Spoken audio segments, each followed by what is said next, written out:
سورۃ الانفال ہے۔ انفال جو ہے مال غنیمت کو کہتے ہیں۔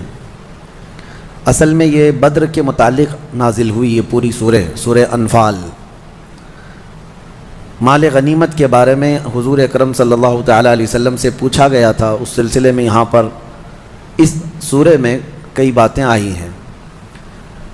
بدر کے میدان میں نبی پاک صلی اللہ علیہ وسلم نے اعلان فرمایا تھا لوگوں کو ابھارنے کے لیے یا میدان میں مضبوط رکھنے کے لیے کہ فلاں فلاں کو جس طرح سے کارکردگی ہوگی ویسا انعام دیا جائے گا۔ تو اس میں جتنے جوان تھے وہ میدان میں کود پڑے ہیں، جو بوڑھے صحابہ تھے عمر والے وہ جھنڈوں کو مورچوں کو سنبھالے ہوئے تھے، خیموں کو سنبھالے ہوئے تھے۔ میدان کی ظاہر سی بات ہے فوج کی حفاظت کے لیے بھی کچھ صحابہ ہوا کرتے، تو انہوں نے مورچے سنبھال لیے، جوان لڑنے کے لیے میدان میں کود پڑے۔ اور ایسی سخت ترین لڑائی ہے کہ بدر کے میدان میں آپ کو پتہ ہے، تاریخ گواہ ہے، یہ 313 تھے اور وہ 1000 سے زیادہ تھے۔ باوجود اس کے اللہ نے روشن فتح عطا فرمائی، اور یہ جوان صحابہ نے 70 کافروں کو مار گرایا تھا اور 70 کو قیدی بنا کر لائے تھے۔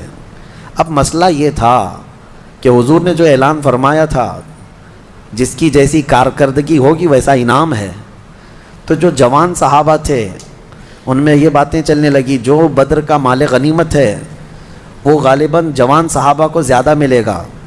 تو بوڑھے صحابہ وہ کہتے کہ اگر ہم مورچہ نہ سنبھالتے تو تم میدان میں اترتے کیسے؟ بہت تیز ہمارے حاجی صاحب جو ہے بے شک فرماتے ہیں، کیونکہ بوڑھوں کا اپنا ایک رول ہوتا ہے۔ بڑھاپا جو ہے اللہ تعالیٰ کی طرف سے ایک نعمت ہے کہ اللہ کی طرف لوٹنے کا موقع دیا جاتا ہے۔ جو جوان بیٹھے ہیں اللہ ان کو بھی اچھا بڑھاپا عطا فرمائے، عبادتوں کے ساتھ، اور اللہ کی طرف لوٹ آنے والا بڑھاپا یہ نعمت ہے، کیونکہ زندگی میں جوانی میں جو کرنا تھا کر لیا، لیکن آخر عمر میں اللہ نے اس کو ہدایت دی کہ وہ مسجدوں کی طرف آ گیا ہے، پابند ہو گیا ہے، اور یہ احسان ہے اللہ کا کہ اللہ تعالیٰ اسے پاک کر کے دنیا سے اٹھانا چاہتا ہے۔ اور میرا مولا فرماتا ہے جس کی اسلام میں داڑھی سفید ہو گئی، اللہ فرماتا ہے مجھے اس کو عذاب دینے میں حیا آتی ہے۔ اللہ حیا فرماتا ہے بوڑھے کو عذاب دینے میں، اور بڑھاپے میں بھی جس کی ایک بھی نہیں نکلی اس کا کیا ہے؟ بہرحال تو بوڑھے صحابہ یہ کہنے لگے ہم مورچہ سنبھال لیتے، ہمارا مال غنیمت تو ہمیں زیادہ ملنا چاہیے۔ تو یہ بات چل رہی تھی کس نے زیادہ کارکردگی کی ہے میدان بدر میں، یہ جوان صحابہ کا یا پھر بوڑھے صحابہ کا، کس کا کارنامہ زیادہ بڑا ہے؟ تب یہ سورہ انفال میں آیتیں نازل ہوئی۔ اللہ نے کیا ہی بہترین انداز میں فرمایا، فَلَمْ تَقْتُلُوهُمْ وَلَكِنَّ اللَّهَ قَتَلَهُمْ وَمَا رَمَيْتَ إِذْ رَمَيْتَ وَلَكِنَّ اللَّهَ رَمَى۔ رب فرماتا ہے محبوب آپ ان سے فرمائیں، اے صحابہ رسول کے غلاموں، جنگ میں جب تم تیر چلا رہے تھے تم میں سے کسی نے تیر نہیں مارا، اللہ نے تیر چلایا ہے، اور تم میں سے کسی نے ان کو قتل نہیں کیا، اللہ نے ان کو قتل کیا ہے۔ یعنی صحابہ کا کام تھا لیکن ان کے کاموں کو اللہ نے اپنا کام فرمایا۔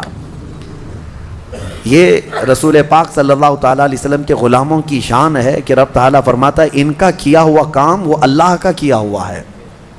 پھر اس کے بعد نبی پاک صلی اللہ تعالیٰ علیہ وسلم نے مال غنیمت جمع فرمایا اور قیدی بھی آئے بدر کے۔ اب سنیے، اسلام میں یہ ایک پہلی چیز ہے پوری دنیا کو پیش کی جانے والی۔ ہزاروں جنگیں آج بھی ہوتی ہیں، ہو بھی رہی ہیں اور ہو چکی ہیں۔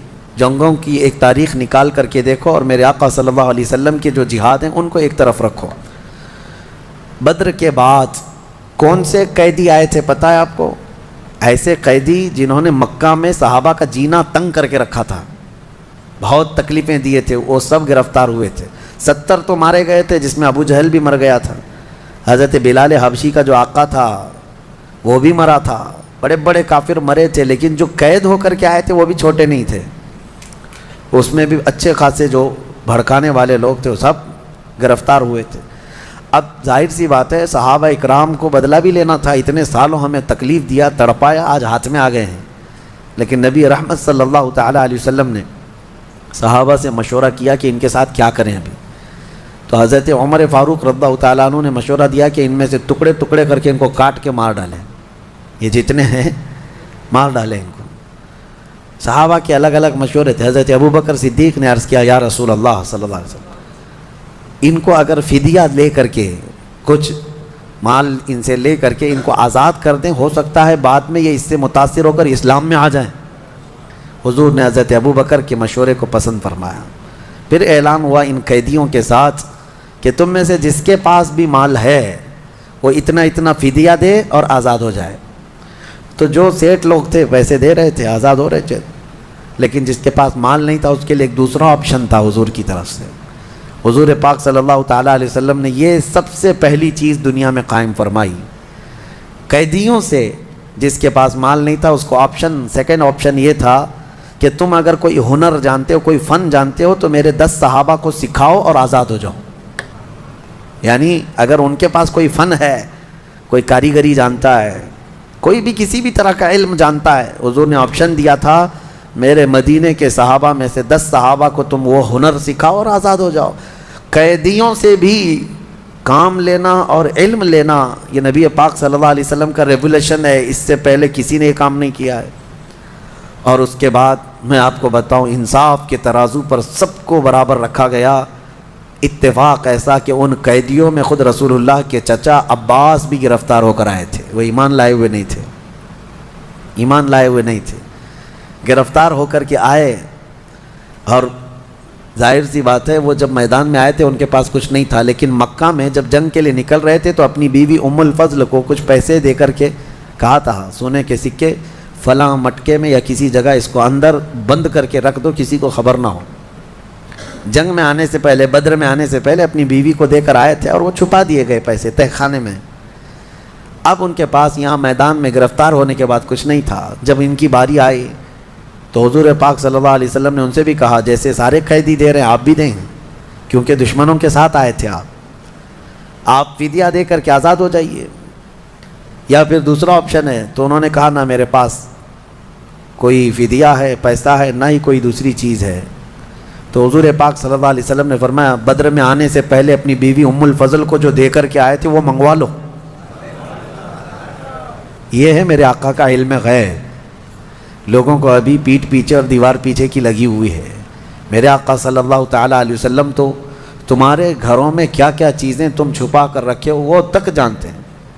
حضرت عیسیٰ علیہ السلام فرماتے ہیں, قرآن میں موجود ہے وَأُنَبِّئُكُم بِمَا تَأْكُلُونَ وَمَا تَدَّخِرُونَ فِي بُيُوتِكُم.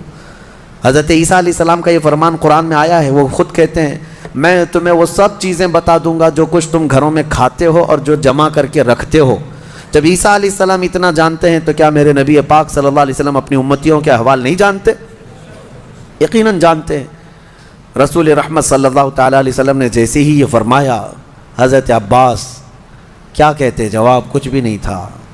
فوراً کہنے لگے میں ایمان لاتا ہوں. نبی پاک صلی اللہ تعالیٰ علیہ وسلم کی بارگاہ میں پھر ان کو آزاد کر دیا گیا. اور جو کچھ قیدی بچے تھے جن کے پاس دونوں بھی چیزیں نہیں تھیں ان کو مدینہ لایا گیا.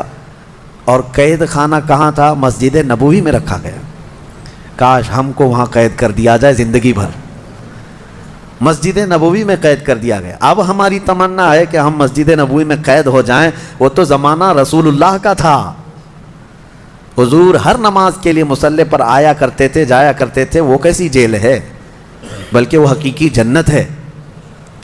جب ان قیدیوں کو لے جا کر کے وہاں رکھا گیا, مسجد نبوی کے ایک کنارے باندھ دیا گیا تھا.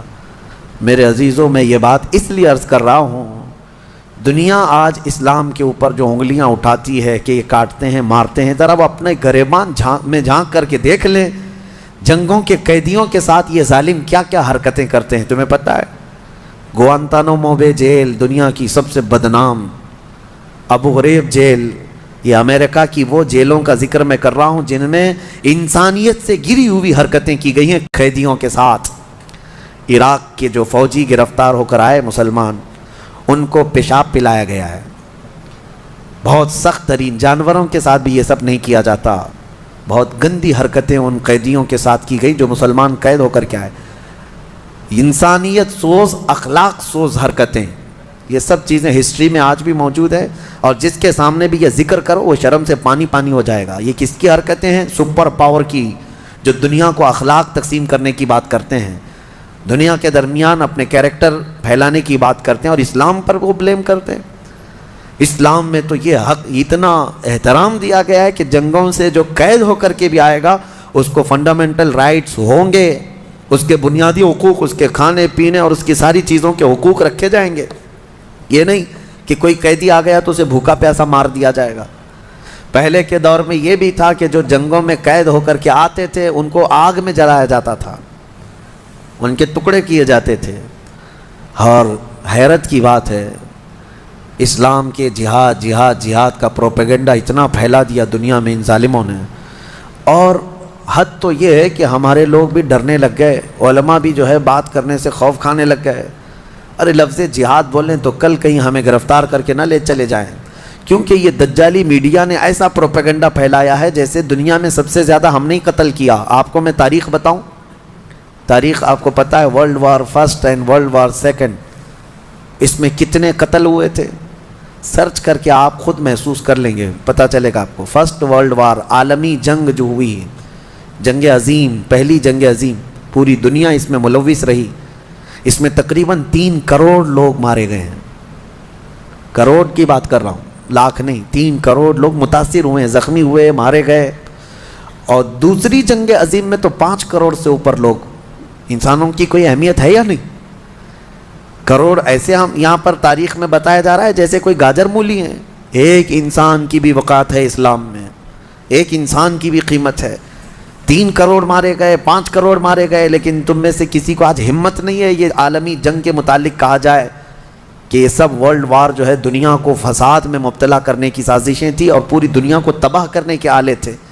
لیکن حیرت اس بات پر ہونا چاہیے ان ظالموں کو، میرے نبی پاک صلی اللہ تعالیٰ علیہ وسلم نے اپنی 10 سالہ زندگی میں، جو مدنی زندگی ہے، کیونکہ مکی زندگی میں ایک بھی جنگ نہیں ہوئی، حضور نے ہجرت فرمایا مدینہ، اس کے بعد سے لے کر آپ کی وفات تک ٹوٹل آپ کی 10 سالہ مدنی زندگی میں 17 جنگوں میں میرے آقا نے شرکت فرمائی۔ کتنے؟ مسلمانوں کو یہ بات یاد رہے، 17 غزوات میں میرے آقا صلی اللہ علیہ وسلم کی شرکت ہوئی۔ لیکن آپ کو پتہ ہے پورا ان 17 جنگوں میں کتنے لوگ قتل ہوئے تھے؟ ٹوٹل ملا کر کے 260 کے قریب، ان 17 جنگوں میں 260 لوگ جن کی تعداد بتائی جا رہی ہے۔ اب آپ بتائیں کہاں 260، کہاں 250 لوگ، اور کہاں 5 کروڑ، کہاں 3 کروڑ؟ ابھی کرنٹ احوال میں ابھی آپ جا کر کے دیکھیں، عراق امریکہ کی جنگ میں عراق میں نئے نئے قبرستان بن گئے ہیں، قبریں گن نہیں سکو گے آج۔ جو ڈیٹا گورنمنٹ دیتی ہے وہ ایک محدود طریقے کا ہے، باقی وہاں کے جو حالات ہیں اللہ کی پناہ۔ سیریا میں کس نے جنگ چھیڑ رکھا ہے آج تک؟ یمن کو کون مار رہا ہے؟ افغان میں 20 سال نیٹو فوجوں نے کیا کیا؟ ان کے پاس کوئی ڈیٹا ہے؟ ان کے پاس کوئی تعداد ہے؟ کتنے لوگ مارے گئے؟ افغان کی سرحد پر جا کر دیکھیں، عراق ہو، یمن ہو، سیریا ہو، لاکھوں کی تعداد میں قتل ہو گئے، لاکھوں کی تعداد میں قتل ہو گئے ہیں۔ چلو ٹھیک ہے، ان کو ایسا لگتا ہے کہ مسلمانوں کا قتل ہوا تو نہیں بولنا چاہیے۔ فی الحال رشیا جو یوکرین پر اٹیک کر رہا ہے، کوئی ان کے پاس تعداد ہے یوکرین میں کتنے لوگ مارے گئے؟ قتل ہے، چاہے کوئی بھی کرے۔ یہ جتنی دجالی میڈیا ہے ان کے منہ میں اب مینڈک بیٹھ گئے ہیں، کوئی نہیں کہنے کی ہمت کرتا ہے کہ رشیا آتنکوادی ہے، کوئی یہ نہیں کہہ سکتا کہ وہ زبردستی کی جنگ کر رہا ہے، ٹیررسٹ کا لفظ استعمال ہی نہیں کریں گے۔ لاکھوں قتل کیے ان لوگوں نے دنیا میں، لاکھوں قتل کیے ہیں۔ میں پوری چیز لے کر کے آپ کے سامنے بیٹھ سکتا ہوں، لیکن اس کے برعکس اسلامی تاریخ میں اگر 250 کی تعداد میں قتل مل جائے تو سچ کہا شاعر نے، سچ کہا، وہ قتل بھی کرتے ہیں تو چرچا نہیں ہوتا، ہم آہ بھی کرتے ہیں تو ہو جاتے ہیں بدنام۔ ہم آہ بھی کرتے ہیں تو ہو جاتے ہیں بدنام، وہ قتل بھی کرتے ہیں تو چرچا نہیں ہوتا۔ بات صرف اتنی ہے کہ آج دنیا صرف طاقت کی زبان جانتی ہے، دنیا صرف دولت کی پجاری ہے۔ جس کے پاس آج بہت زیادہ دولت ہے یا جو بہت زیادہ سپر پاور ہے، اس کے سارے عیب یہ دنیا چھپا دیتی ہے، اور جو غریب قوم ہے اس کا ایک جرم بھی پوری دنیا کو دکھا کر کے اس کو سب سے بڑا چور ثابت کرتے ہیں۔ یہ دگلی پالیسی دنیا میں آج موجود ہے، لہٰذا آپ کو نروس ہونے کی ضرورت نہیں، تمہارا دین سچا ہے، تمہارے مصطفیٰ کریم صلی اللہ علیہ وسلم میرے آقا نے اس روئے زمین پر جو مظاہرہ فرمایا یقیناً وہ رحمت للعالمین کا مظاہرہ فرمایا ہے، وہ یقیناً رحمت رہے۔ تو یہ بدر کے حالات کے بعد کی چیزیں سورۃ الانفال میں بیان کی گئی ہیں۔